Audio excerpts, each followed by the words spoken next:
aprovechar que estamos a un par de días antes de Yom Kippur. Quisiera un par de pensamientos acerca de la esencia de Yom Kippur, el propósito. El primero es como continuación de la drashá de Shabbat Shuvah. Shabbat Shuvah hablamos acerca del Midrash que dice que Rubén fue el primero que hizo Shuvah. Así dice el Midrash, que cuando los hermanos de Yosef estaban vendiendo a Yosef a los egipcios, o los ismaelitas o midianitas, como dice la Torá, Rubén no estuvo en este momento presente. Pero no está claro que ellos son los que los vendieron, porque hablan de dos bandas que estuvieron ahí ismaelitas y la otra. Se habla de Midian, o sea, bueno, Y no está claro, porque se refiere a diferentes, son los hermanos los que lo vendieron, y otra gente, los primos de los dos bandas contrarios. no, o sea, está claro que los hermanos vendieron, no está claro a lo mejor a quién los vendieron, o qué manera llegó a Mitzrayim. Pero ahí dice que ahí dijeron, vamos a venderlos, está escrito claro. Que los hermanos de Yosef dijeron claramente, en lugar, Yehudá les dijo, ¿por qué lo vamos a matar? Mejor lo vamos a vender. Cuando llegaron ellos mismos, no lo encontraron. Cuando llegó Rubén cuando llegó no lo encontró, porque quiere decir que Rubén no estuvo ahí. Entonces dice el Midrash, ¿dónde estuvo? Estuvo haciendo Chuvá. ¿Chuvá sobre qué? Sobre un pecado que él había cometido cuando murió Rachel, y Jacob, el padre Jacob tenía varias esposas.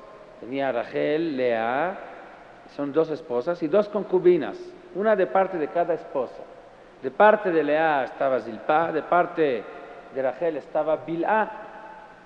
Ahora, hasta la muerte de Rachel, Jacob compartió, a lo mejor hay otras personas afuera que tienen que ver. ¿Ah? No se dieron cuenta, yo creo. Sí. Gracias. Hasta la muerte de Rachel, Jacob compartió el tiempo entre Lea y Rachel.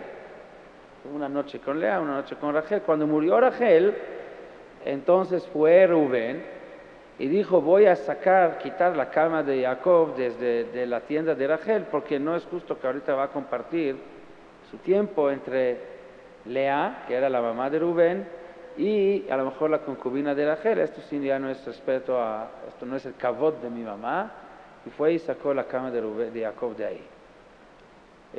Y eso se le considera un pecado porque es falta de respeto, que se mete en cosas que no debería de meterse, cosas de su padre.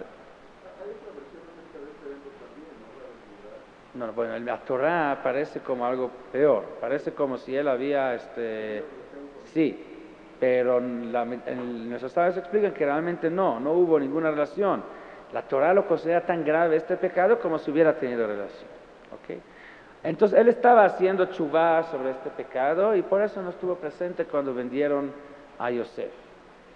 Viene el Midrash y dice, por mérito de hacer chuvá primero, su descendiente, que es Oshea ben Beiri, el profeta, fue el profeta que habló acerca de la chuvá. Shuva Israel ad Hashem Elokeja ki chashalta ba'avonecha. Y la famosa pregunta es, ¿cómo es posible que el Midrash diga que el primero que hizo chuvá en el mundo es Reuben, cuando hay otro Midrash que habla acerca de la chuvá que hizo Adam Arishon y Caín? Adam Arishon hizo chuvá por el pecado de comer la fruta prohibida, Caín hizo chuvá por haber matado a Abel. Hay un Midrash que habla claramente de la chuvá que hizo Caín. El pasuk dice, Vayetze Caín milifnei Hashem, que salió Caín por delante de Dios. Dice el Midrash que cuando salió lo encontró su padre Adam y le preguntó, ¿de dónde vienes? Y te veo muy contento, ¿por qué estás tan feliz? Dice, es que acabas de salir delante de Dios y porque hice chuvá y Dios aceptó la chuvá y ya me perdonó. Y ahí es donde Adam se enteró de la capacidad de la chuvá y se enteró de su hijo. Él aprendió la capacidad y el potencial de la chuvá de su hijo Caín. Y Adam, cuando se enteró de esto, también se puso muy contento, muy alegre por haber aprendido esto y tener la oportunidad de hacer chuvá sobre su propio pecado. Entonces, si el Midrash dice que Adán y Caín hicieron tshuva, porque por otro lado dice que Rubén es el primero que hizo tshuva? ¿Sí?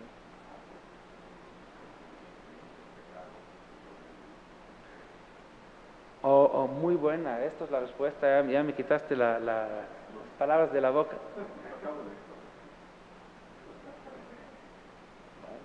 Shkoyach. Él sabe que mi maestro en la yeshiva me decía una cosa muy importante. Si tú dices un Dvar Torah y quieres saber si estás en lo correcto o no, a lo mejor estás equivocado. Entonces, ¿cuál es la manera de saber? Entonces dice, la manera de saber es como aquel que va en el camino y no sabe si va en el camino correcto o si va en el camino equivocado. Entonces, ¿cómo puedes saber? Si encuentra más personas que van en el mismo camino, quiere decir que está en el camino correcto, pero si de repente se encuentra muy solo, es la prueba de que está equivocado. Si nos encontramos en el mismo camino, quiere decir que estamos en lo correcto. Bueno, pero la verdad es que hay varias respuestas a esta pregunta. Algunas de ellas dijimos en Shabbat. La otra respuesta que hoy va a decir en este momento es precisamente lo que mencionó León, de que hay gran diferencia entre la tshuva de Adam Arishon y Caín y la tshuva de Reuben. Adam Arishon y Caín son dos personas que cometieron pecados que no hay duda que es pecado. Seguro pecaron. Adán mismo entendió que pecó y Caín solo sabía que había pecado. Y si tenía duda, y si a lo mejor tenía duda si es pecado o no es pecado lo que hizo, vino Dios y se lo dijo claramente en la cara. Le preguntó a Adán, Ayeka, ¿dónde estás? ¿Cómo es posible que acaso has comido de la fruta que yo te dije no comer? Así le preguntó Dios a Adán. Y a Caín le preguntó, ¿a dónde está tu hermano? Y Caín al principio contestó a Shomer Aji Anoji, que soy yo el que cuida a mi hermano. O sea, se quiso esconder. Y esta es otra de las respuestas que vamos a dar más adelante. Pero Dios le hizo entender claramente de que es un pecado. Pero no es así con Rubén. Rubén lo que hizo con las mejores intenciones. Su intención era guardar el respeto y el honor de su padre. Cumplió aparentemente la mitzvah de Kabed Avija ve'et imeja. Es pecado porque nosotros, o sea, de acuerdo al criterio de la Torah, es pecado. Pero Rubén mismo no lo hizo con intención de pecar, hizo con intención de mitzvah. Estos es de los casos, y como dice el dicho popular, que el camino al infierno está lleno de buenas intenciones. O sea, es un caso de ejemplo de una acción que uno lo hace con las mejores intenciones y sin embargo hay aquí pecado. Este tipo de pecados, muy difícil que uno hiciera tshuva sobre ellos, porque uno siempre se protege a sí mismo, se defiende de que yo hice lo correcto, yo hice con las mejores intenciones. Entonces ahí es donde hay un mecanismo de defensa que no le permite a uno hacer tshuva. ¿Por qué voy a hacer tshuva? ¿Tshuva de qué? No pequé nunca, yo siempre quería hacer lo bueno. Hacer tshuva sobre un pecado de este tipo es mucho más grande, es un nivel mucho más elevado que hacer tshuva sobre asesinato, como Caín hizo de su hermano, o de comer de la fruta que Dios mismo te dijo no comer, donde es obvio que pecaste. Ahí es fácil que uno se dé cuenta que había pecado, que la conciencia le molesta y que haga tshuva. Pero hacer tshuva sobre algo que parece como mitzvah, donde el error es un error fino, un error que necesita uno profundizar mucho para darse cuenta de su error, tener capacidad de hacer tshuva aún de ese tipo de pecado, Rubén fue el primero que lo hizo. Y por lo tanto, el profeta Osea, que es descendiente de Rubén, fue el primero que le dijo al pueblo, Shuva Israel ad Hashem Elokeja ki hashalta ba'avonecha. Fue el que llamó la atención al pueblo de que deben de hacer tshuva de cualquier tipo de fracaso. Y aún cuando tienes que investigar y hacer esfuerzo para encontrar el fracaso que hay dentro de tu pecado, a lo mejor se ve como que es buena acción, aún en esto, sobre esto tienes que hacer tshuva. Sí.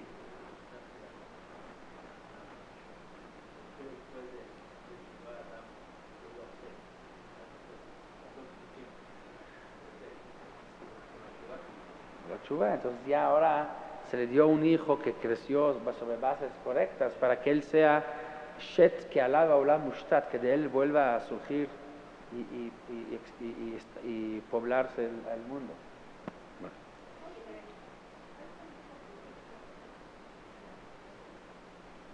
El hijo de los Dudaim, Rubén, fue el que trajo Dudaim, sí. Fíjense que en el Yom Kippur, sí, el tercer hijo de Adán, Shet se llamaba, él nació después de la Teshuvah de Adán Arishon. 7 años tardó en hacer Teshuvah, hasta que se lo descubrió por su hijo. En Yom Kippur vamos a decir al Het Shehatanu Lefaneja y al Het Shehatanu Lefaneja, mucho al Het. Vamos a mencionar pecados que hemos cometido. Entre los pecados, la lista muy larga de pecados que vamos a mencionar, van a haber 2 pecados que aparentemente son opuestos. Uno es al Het Shehatanu Lefaneja Bekalut Rosh. ¿Qué es Kalut Rosh? La ligereza de la cabeza. Y luego vamos a decir al Het Shehatanu Lefaneja Bekashiut Oref. El pecado de endurecer el cuello, Kashiut Oref. O sea, entonces Kalut Rosh es, Kal es ligero, Kashe es pesado, duro. La cabeza ligera y el cuello duro.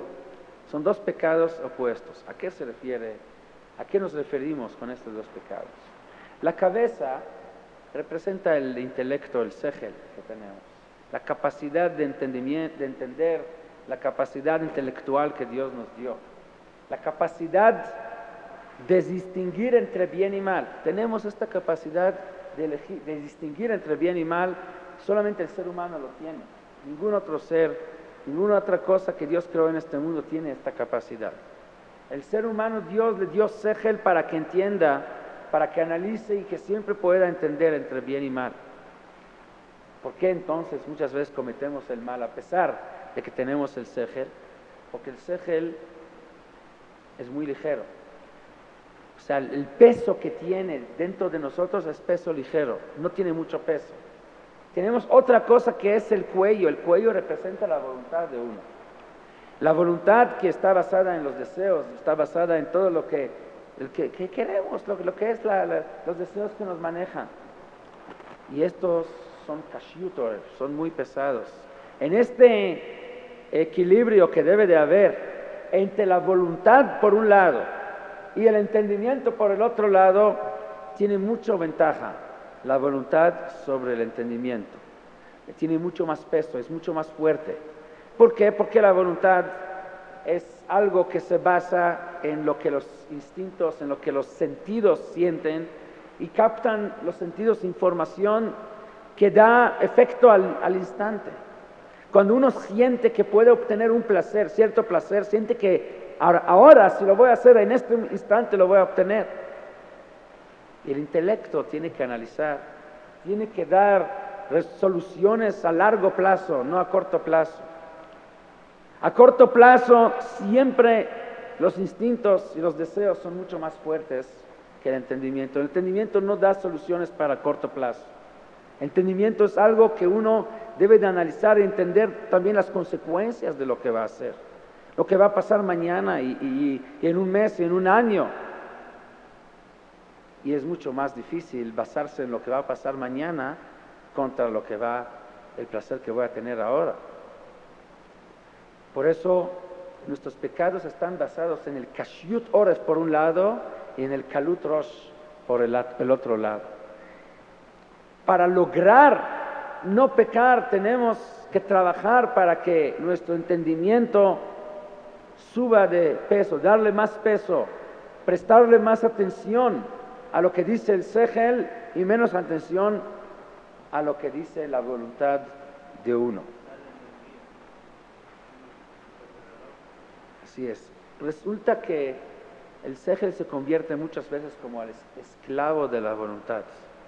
Lo agarramos, o sea, ¿qué hacer cuando uno quiere mucho algo? O sea, los deseos tanto son fuertes y tanto lo quiere, pero el sejel le está molestando, está diciendo, pero no conviene.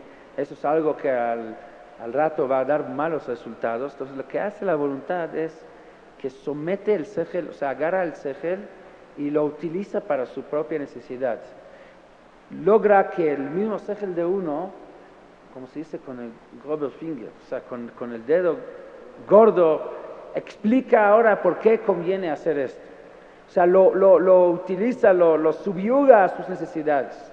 La voluntad, como él tiene mucho más peso, tiene la capacidad de agarrar el sejel y decirle ahora explícame por qué es bueno lo que voy a hacer ahora. A pesar de que el sejel mismo entiende que no es bueno. Y uno es capaz de explicar aún las peores cosas que va a hacer que son buenas. No porque el sejel original y naturalmente no entiende que es malo, sino porque está subyugado y sometido por las necesidades de la voluntad. Y así es como llega uno a explicar y justificar aún pecados, con justificación y hasta explicar lo que esto es mitzvah, ni siquiera es averá, es mitzvah de hacerlo. ¿Cómo puede uno llegar a convertir un pecado y explicar lo que esto es hasta una mitzvah? Sucede eso cuando el peso de la voluntad es mucho más que el peso del entendimiento. Y a esto nos referimos cuando decimos al chet shechatanu lefaneja bekalut rosh y al chet shechatanu lefaneja bekashiyut oreb. A este tipo de averot que parecen mitzvot, como hizo, o sea, que parecen por lo superficial como mitzvah, pero realmente es averá. O sea, que lo que nosotros logramos con nuestra voluntad hasta que nuestro intelecto nos explicó que es correcto lo que vamos a hacer. Lo subyugamos, lo esclavizábamos y eso es un pecado muy grave. La conclusión es que para evitar esto tenemos que darle mucha fuerza a nuestro intelecto. Tenemos que darle mucha fuerza para que no se doblegue ante nuestra voluntad. No cuando tenemos voluntad inmediatamente vamos a utilizar y someter todos los demás energías nuestras para lograr esta voluntad. Vamos a parar un momentito, vamos a ver qué dice nuestro entendimiento, vamos a tratar de aislar nuestra voluntad, ponerla a un lado para poder juzgar las cosas objetivamente. Es un trabajo tremendo, muy difícil ser objetivo cuando tienes voluntad ya de hacer algo. Pero eso es el trabajo de Yehudi, de eso se trata. Y a esto pedimos al Het, pedimos a que Dios nos perdone en Yom Kippur, pero Dios nos va a perdonar solamente si nosotros vamos a tomar decisión fuerte de cambiar, de corregir este error, un error muy común.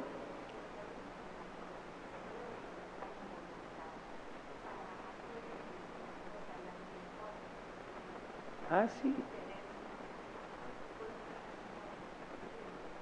Digo, muchas veces la voluntad quiere hacer mitzvah sin analizar y resulta como averá también, porque fue en base de la voluntad, no en base del entendimiento. Por ejemplo, Bilam, uno de los ejemplos más famosos es Bilam HaRasha. Bilam HaRasha supo que ir a maldecir al pueblo de Israel es un pecado. ¿Cómo supo? Muy simple. Él le preguntó a Dios, ¿me voy con los agentes de Balak o no me voy? Y le dijo Dios claramente, no te vayas. O sea, Bilam era una persona con un entendimiento muy elevado. Nuestros sabios comparan a Bilam casi como Moshe Rabbeinu. Tan elevado estaba su entendimiento. Era un sabio. Podía comunicarse con Dios. ¿Y qué pasó? Esto fue en la primera noche. Pero tenía una voluntad tan fuerte de ir, un deseo tan fuerte de ir. Le ofrecieron oro, le ofrecieron plata, le ofrecieron muchas cosas que estaban muy débiles en ese sentido. Como dicen nuestros sabios en Pirkei Avot, que la tendencia de Bilam era tener Ain Ra, Nefesh Rechavá, Ruach Gvoa. Nefesh Rechavá son muchos deseos, Ruach Gvoa, mucha arrogancia. Ain Ra es el mal de ojo, no poder ver, o sea, quería todo para él. O sea, era una persona que sus pasiones eran muy fuertes. Tan fuerte era su pasión y su deseo de ir, que en la segunda noche de repente ya escuchó de Dios otra voz que le decía que ahora sí puedes ir. O sea, se justificó, se logró a que su entendimiento muy elevado logró a que esto mismo le dijera en nombre de Dios que ya puede ir. O sea, logró subyugar su entendimiento a sus deseos. Y ahora cuando fue muy tranquilo, porque ya Dios ahora le dijo que puede ir. O sea, logra uno a convencer a sí mismo que hasta es la voluntad de Dios de que te vayas. Tan fuerte es la pasión.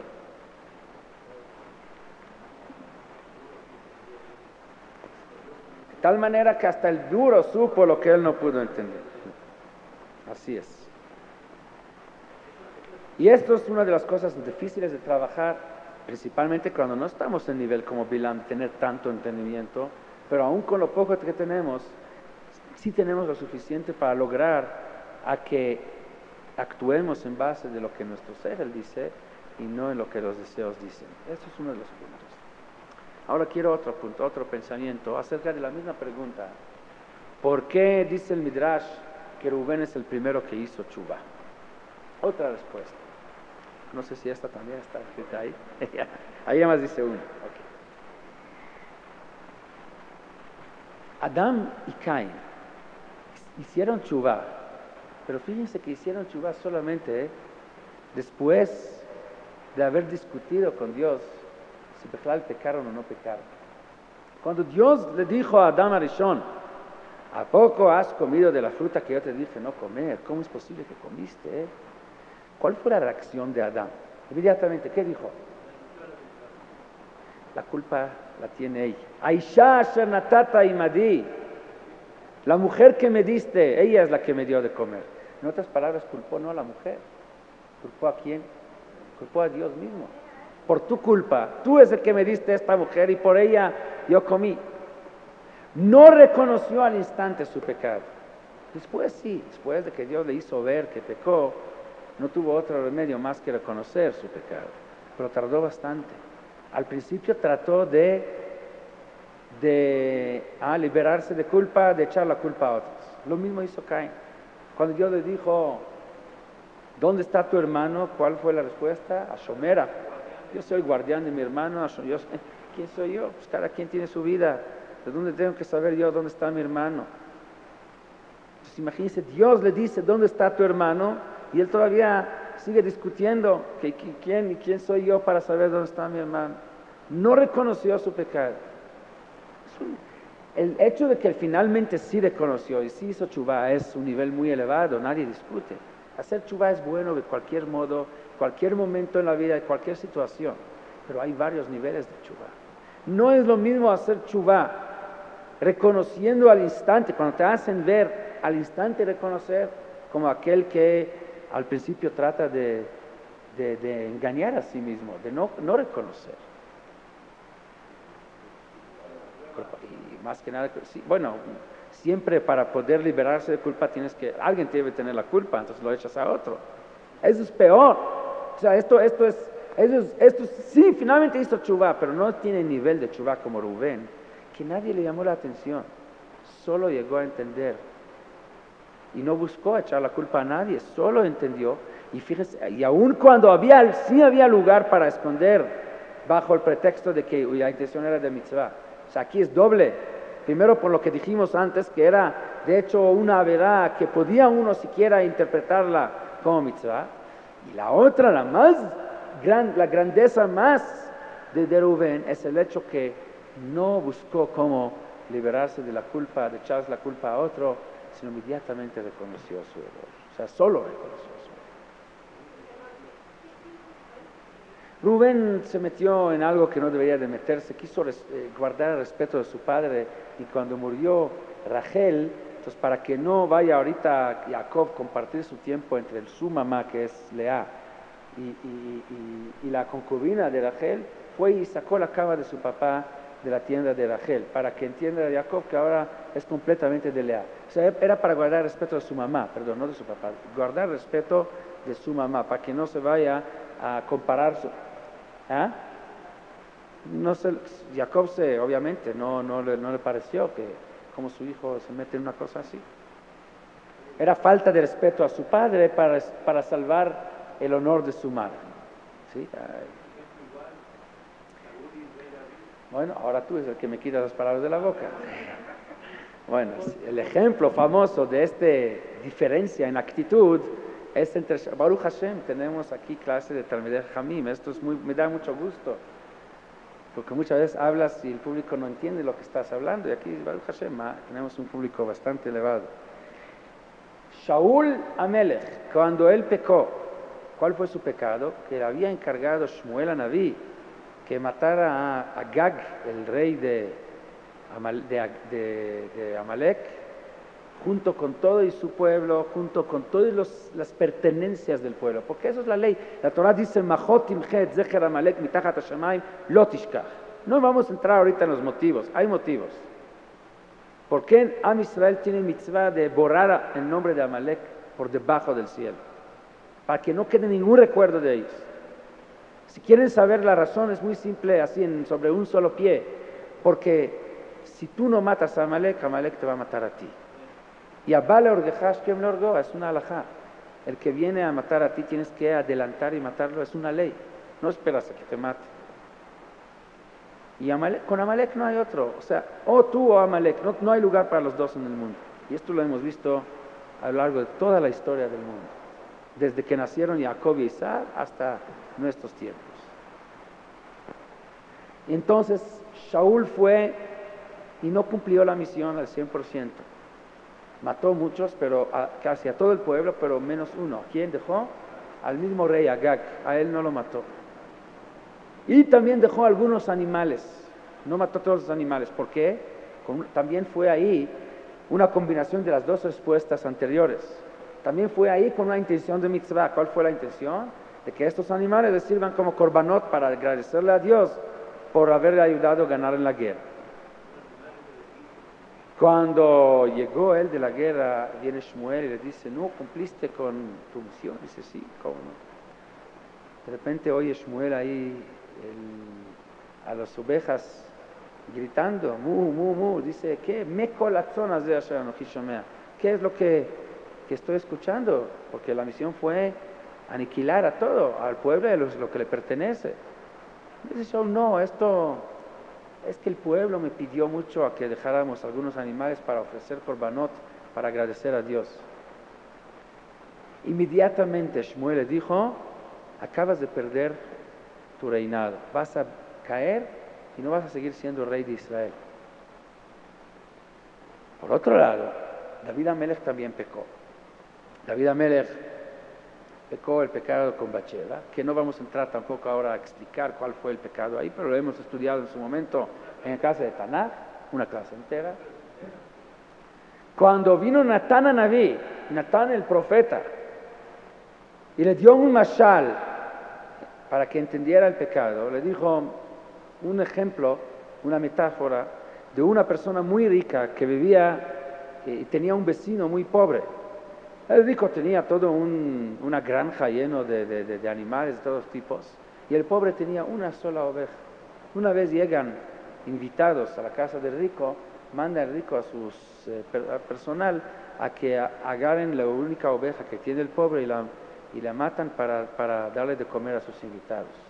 Cuando dice esto al rey David, ¿y qué opinas sobre una actitud así? Donde el rico le agarra la última oveja que tiene el pobre cuando él tiene tanto y se lo roba y se lo quita. Dice el rey David, inmediatamente entendió el ejemplo, entendió que se refiere a él mismo, que él había quitado la esposa de Uría y se la tomó, ¿sí? Y la única esposa de Uría, cuando el rey sí tenía varias esposas. O sea, entendió cuál fue el mensaje, inmediatamente dijo Hatat. Ahora, David pecó y Shaul pecó. Shaul inmediatamente perdió su reinado. Estuvo como rey 1 año y medio, creo, si no me equivoco. 2 años, ¿no? ¿No duró 2 años? No me acuerdo, creo que 1 año y medio, 2 años. David duró 40 años. Siguió después de esto siendo rey de Israel para muchos años. ¿Dónde está la justicia? Porque los dos pecaron. Los dos finalmente hicieron chubá. Shaul también hizo chubá de su pecado. Finalmente hizo chubá. Shaul perdió y David siguió. ¿Por qué? Porque la diferencia está en el primer momento cuando le hicieron ver su pecado. David inmediatamente reconoció pequé. No empezó a justificar, a explicar. Es que, mira, fue así y así. inmediatamente dijo Hatati. Cuando una persona es capaz de decir Hatati y reconocer al 100%, su chubá es una chubá shleimá. Pero cuando una persona empieza, primero buscas pretextos, busca cómo cubrirse, y nada más cuando se da cuenta que no tiene salida, está entre la espada y la pared, entonces no tiene otro remedio más que reconocer, pero es porque ya le cerraron todos los caminos. Es una chubá, pero no de la misma manera, no es de nivel como la chubá de David. Para ser rey de Israel no es suficiente. Sí, para cualquier persona, ojalá hiciéramos chubá, aunque sea de la manera como Shaul, pero para rey de Israel, que debe dar el ejemplo, no es suficiente ese tipo de chubá.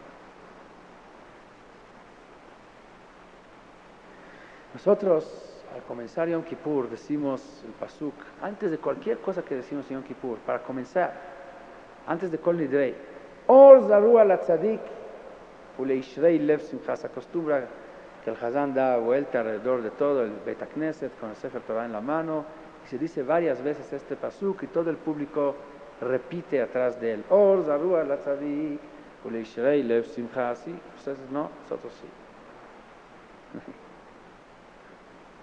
No, dice que los faradim no.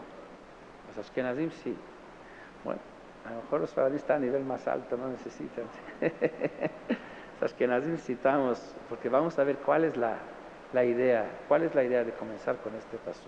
Primero vamos a entender qué es tzadik. Or zarua la tzadik. Hay luz sembrada para el tzadik. Uleishrei lev, pero los que son rectos del corazón, simcha, ahí les espera alegría. La explicación de este pasuk es la siguiente. Tzadik, para ser tzadik, no necesita ser perfecto. Tzadik es aquel que tiene más averot que mitzvot, así dice Rambam. Si uno tiene más mitzvot que averot. Bueno, dicen ustedes, sabes que Yom Kippur es casi como Purim. Y en Purim la mitzvah es confundir entre Arur Haman y Baruch Mordechai. Bueno, entonces, tzadik es aquel que tiene más mitzvot que averot. ¿Sí? Tzadik no es aquel que no tiene averot, que no ha cometido pecados. Tzadik también puede pecar. O sea, no debe de pecar, pero es posible que peque. Sheva pa'amim y por tzadik vekam, dice el pasuk. Tzadik también cae. Puede caer hasta 7 veces, pero tzadik es aquel que cada vez que cae entiende que cayó. Entiende que cayó y entiende que se tiene que levantar. Pero una que cae y se queda así, en su posesión de caído, y no entiende que tiene que levantar, ahí es donde tiene problema. Entonces, tzadik también es posible que peque, pero mientras tiene más méritos que pecados, entonces ya se le llama tzadik. Así dice Rambam claramente en una alajá. Ishrei lev, el recto del corazón, significa que uno es recto, o sea que no hay ninguna desviación, que es 100% limpio. Eso es una dargá, un nivel mucho más elevado que tzadik. Por lo tanto, tzadik tiene tiene luz, pero Ishrei lev merecen la alegría. Alegría es algo mucho más que luz. Nosotros en Rosh Hashanah rezamos Uvechen tzadikim ir'u v'ismachu v'isharim ya'alozu. O sea, ahí ya le decimos que a los tzadikim va a haber alegría. Tzadikim ismachu, van a estar en alegría. Y Esharim ya'alozu, alizut, ya es más que alegría. ¿Por qué? Porque esta frase, esta tefilá es acerca de la Geulá. El tiempo de la Geulá va a ser donde los tzadikim van a subir de nivel y desde luz van a subir a nivel de alegría.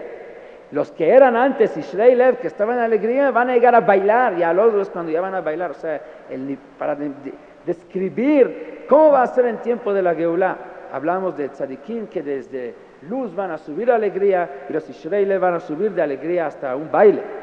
Pero mientras, a los tzadikim le corresponde luz, a los Ishrei lev le corresponde alegría. Nosotros en Yom Kippur comenzamos con esta frase primero, pues, como cualquier proyecto, esto me lo enseñó León, cualquier proyecto primero tienes que poner cuál es la misión, a dónde quieres llegar, cuál es el propósito, ¿verdad? Para tener éxito. Cuando comenzar Yom Kippur, lo primero que hacemos, ponemos la misión, a dónde queremos llegar. ¿Cuál es la misión? Or zaru ala tzadik ule Ishrei lev simcha. Queremos llegar, hay Mínimo tzadik. Y si Dios nos ayuda, llegar a ser a Israel Lev. Mínimo queremos salir de Yom Kippur con la luz de ser tzadik.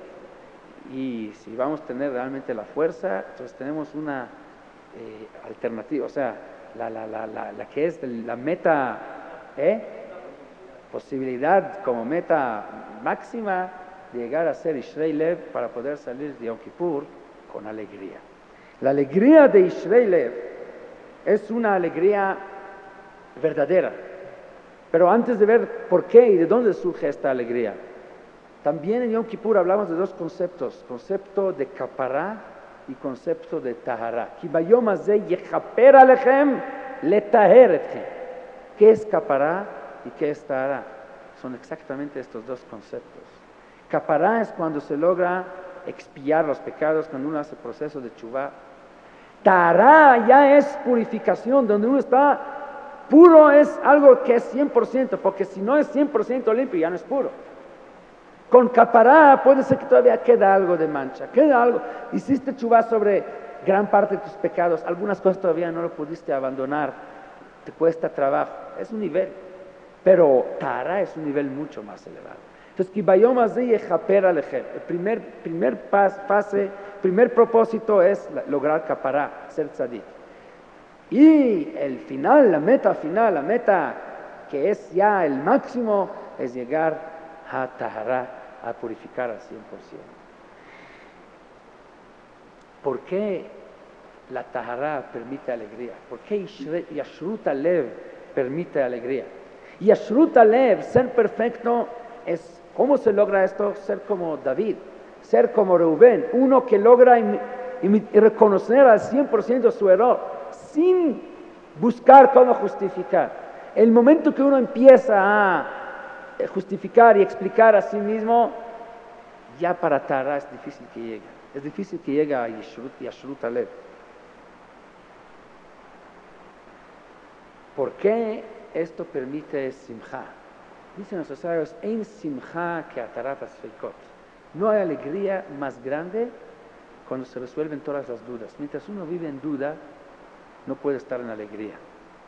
La alegría verdadera es cuando uno está en paz consigo mismo, cuando está en perfecta convicción, tranquilidad, armonía entre su cuerpo y su alma, donde su conciencia está al 100% tranquila. ¿Cómo se logra? Cuando uno va en el camino recto al 100%, cuando logra esta tahara. O sea, cuando uno hace teshuvá con un reconocimiento completo de su error, sin buscar cómo engañar a sí mismo, sino al 100%, y llega a un arrepentimiento verdadero de ello, se va a sentir una alegría enorme después. El trabajo es duro, el trabajo es difícil, no hay algo más difícil que reconocer errores. Nadie quiere, todos queremos creer que somos perfectos. No nos gusta cuando nos hacen ver que estamos equivocados, nos enojamos mucho cuando alguien nos hace ver que estamos equivocando. Esa es una naturaleza del ser humano. Es una de las cosas más difíciles en la vida, darse cuenta, descubrir y aceptar errores. Pero si uno lo logra hacer, si uno tuvo la suerte de que llegó a esto y reconoció el error, hizo verdadera teshuvá de ello, el sahar, el premio que viene después, la alegría que viene, es tan grande que vale cualquier esfuerzo. Ulishrei lev simcha. Y esto lo aprendemos del Kohen Gadol. El Kohen Gadol, decimos en la Filá de Yom Kippur, decimos que el Kohen Gadol, cuando salía de Kodesh HaKodashim, después de hacer su servicio en Kodesh HaKodashim, hacía una fiesta para todos sus conocidos. V'yom tov haya ose Kohen Gadol. Hacía una fiesta. ¿Por qué hacía fiesta? Entonces, aparentemente la razón es porque salía vivo de Kodesh HaKodashim. Pero esto, la verdad, no es motivo para hacer fiesta. Porque ¿por qué tenía que salir muerto? Sí es cierto que había muchos Kohanim que los tenían que jalar con una cuerda, sacarlos porque se morían ahí en Kodesh HaKodashim. Es cierto. Pero ¿ustedes creen que Kodesh HaKodashim es un lugar que mata? Kodesh HaKodashim, al contrario.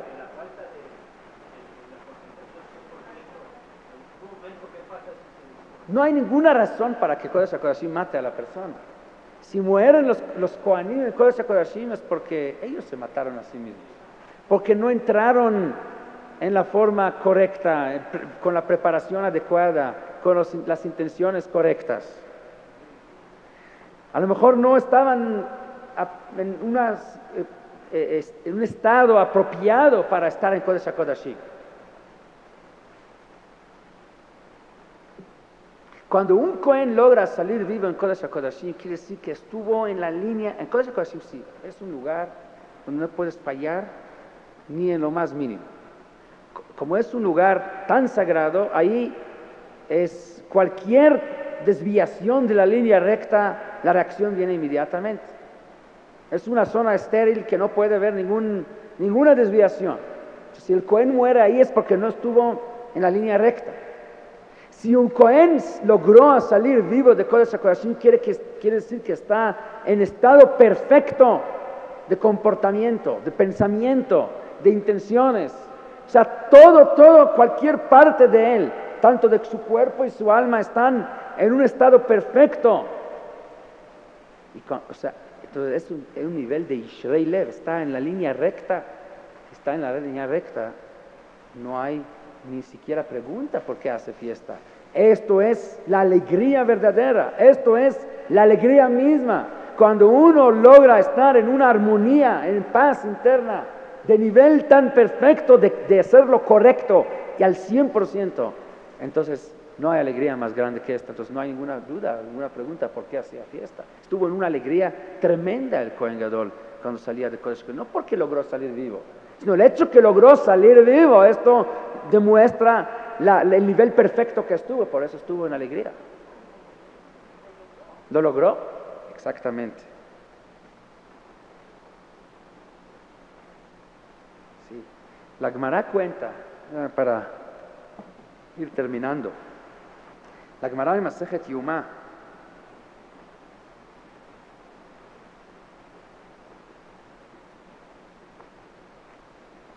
cuenta acerca de Shimon HaTzadik. Shimon HaTzadik fue Kohen Gadol. Y él cuenta qué es lo que vio una vez que estuvo dentro de Kodesh HaKodashim en Yom Kippur. Tanura Banan. Ota shana shemet ba Shimon HaTzadik, hamar lahem beshana zo umet. En el año que murió Shimon HaTzadik les dijo a la gente que lo rodeaba, este año voy a morir. O sea, ya supo antes que este año va a morir. Amru minayin ata yodea, dijeron, ¿dónde sabes? Amar lahem bechol yom kippurim, cada año cuando Shimon HaTzadik era por muchos años Kohen Gadol, cada año Yom Kippur cuando yo entraba a Kodesh HaKodashim, היה מזדמן לי זקן אחד לבוש לבנים ועטוף לבנים, נכנס עמי ויצא עמי. Cada año cuando entraba a Kodesh HaKodashim en Yom Kippur, vi que me acompañaba un anciano vestido de blanco, envuelto de blanco, que me acompañaba desde que entraba hasta que salía. והיום נזדמן לי זקן אחד לבוש שחורים ועטוף שחורים ונכנס עמי ולא יצא עמי. Pero esta vez, hoy, fue después de Yom Kippur, hoy cuando entré a Kodesh HaKodashim me di cuenta que me acompañó uno vestido de negro. Me acompañó, entró conmigo, pero ya no salió conmigo. Entonces, sé que no voy a vivir más. Dice la Gemara, Achar HaRegel, después de Sukkot, Halash Shivat Yamim, estuvo enfermo 7 días y murió. ¿Qué significa esto? ¿A quién vio Shimon HaTzadik cuando estuvo en Kodesh HaKodashim? Pero todos los años, no hay que fijar en el único caso. Tantos años que veía otra cosa. Siempre hay que fijar en la mayoría, no en la minoría. ¿A quiénes era este blanco que vio?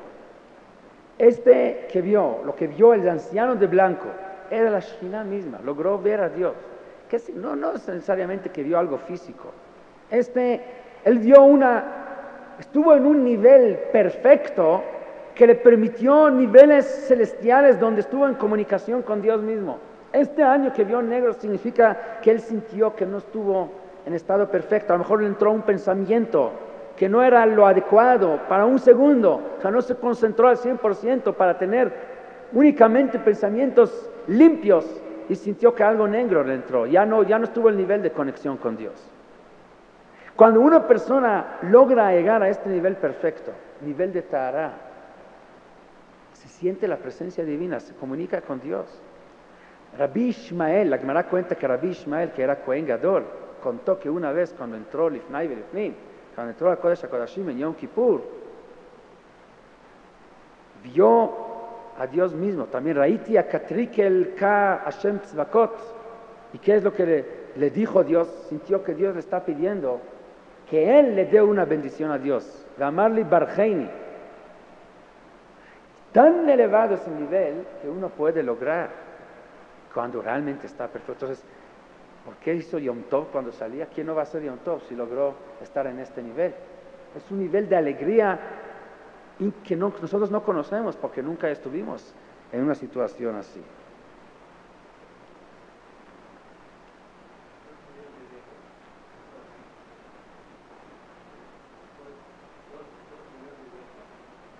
No, muchos murieron por entrar ahí con Kodesh y no estar perfectos. El que salió, que sí que estuvo bien. El Shimon HaTzadik, a lo mejor para su nivel no estuvo bien. Para cualquier Kohen Gadol a lo mejor estuvo bien, pero para lo que él estaba acostumbrado, a lo mejor no estuvo como él estaba acostumbrado. Y dijo, como no me salió esta vez, como siempre. Recuerda la vaca roja. La vaca roja es como el fiscal que nos acusa. Es un pecado que acusa a Israel para siempre. Y no podemos agarrar un fiscal y convertirlo en un defensor. Esta alajá, ¿de dónde se toma? Del Kohen Gadol. La alajá dice que el Kohen Gadol cuando entraba al Kodesh HaKodashim no podía entrar con su vestimenta de oro. El Kohen Gadol tenía dos tipos de vestimentas, dos sistemas de vestimentas. Uno que era de oro y el otro paquete, el otro conjunto era de blanco. De blanco. En Kodesh HaKodashim entraba con la vestimenta de blanco y no con la de oro. ¿Por qué? Porque en categorías el oro representa el pecado del becerro de oro y es fiscal. Esto acusa a Israel, y el Kohen Gadol en Kodesh HaKodashim viene con un propósito de defender a Israel y no, el fiscal no puede convertirse en defensor.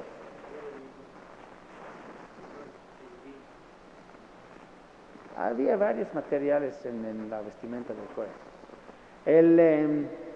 Entonces, si nosotros no podemos tocar shofar, por el mismo motivo quiere decir que nosotros en Rosh Hashanah también entramos al Kodesh HaKodashim, porque esta alajá existe únicamente en Kodesh HaKodashim. Fuera de Kodesh HaKodashim, aún en el Beit HaMikdash, el Kohen Gadol sí usaba la ropa de la vestimenta de oro. Quiere decir que nosotros entramos en estos días a Kodesh HaKodashim. Tenemos la capacidad, por lo menos, de entrar. Si existe esta alajá de Inkategornas, Asanegor, de que el fiscal no podemos usar las cosas que nos recuerden el fiscal porque queremos convertirlo en defensor y no se puede, quiere decir que nosotros, y esta alajá existe en Kodesh HaKodashim, quiere decir que nosotros entramos en Kodesh HaKodashim. Hay capacidad en Yom Kippur de llegar a estos niveles. Por eso comenzamos con este pasuk, Oros Zarua Ratzadiku Leishrei Lev Simcha. Nuestro propósito es llegar a esta simcha, a esta alegría tan especial que le corresponde solamente a los Ishrei Lev, a los que lograron enderezarse a la línea recta y única de lo correcto. No hay dos líneas de lo correcto o incorrecto. El camino es pasar primero por el nivel de tzadik. Para mí, el camino es primero hacer el primer paso de mejorar para tener más méritos que faltas. Pero el propósito debe de ser llegar a ser Ishrei Lev. El propósito no es llegar a capará nada más, sino llegar a tahará. Ki bayom hazeh yechaper alechem letaher etchem lifnei Hashem titharu. El propósito es llegar a purificar, no nada más expiar pecados. Y por lo tanto, cuando nosotros terminamos Yom Kippur, terminamos con mucha alegría. Ustedes saben que no decimos Kiddush Levaná sino hasta Motzai Yom Kippur, porque Kiddush Levaná hay que hacerlo con mucha alegría, y Motzai Yom Kippur es cuando, si hay Motzai Yom Kippur va a haber tanta alegría, no lo vamos a hacer antes, si hay oportunidad de hacerlo con mucha alegría. Por eso en Motzai Yom Kippur inmediatamente comenzamos con los preparativos para Sukkot, que es el tiempo de Simcha, Vesamachta bechagecha, ve'aita ach sameach. Es el tiempo de alegría de Sukkot. ¿Por qué? Porque viene inmediatamente después de Yom Kippur. Pero para poder merecer esta alegría de Sukkot, tenemos que hacer primero el trabajo de Yom Kippur. Y el trabajo comienza con el reconocer los errores, reconocer sin buscar excusas, sin buscar pretextos, sino ser honesto uno consigo mismo, no autoengañar. Y lograr, hacer el trabajo de lograr, para lograr entender y reconocer aún aquellos errores que existen razones para pintarlos de mitzvot, aún aquellos que parecen como buenas acciones, pero realmente lo que está escondido adentro es mala acción, o sea, hacer una excavación, buscarlo hacia adentro, y una vez haciendo este trabajo, realmente ser serio uno consigo mismo, arrepentir de ello, a tomar decisiones de mejorar, que sea de tal manera tan profunda, a que podamos lograr este nivel de ser rectos, en la línea recta de la perfección, para poder merecer la alegría verdadera que nos va a llegar en Motzai Yom Kippur y nos va a acompañar para los días siguientes. Bueno, tengamos Shana Tova y Gmar Hatimah Tova.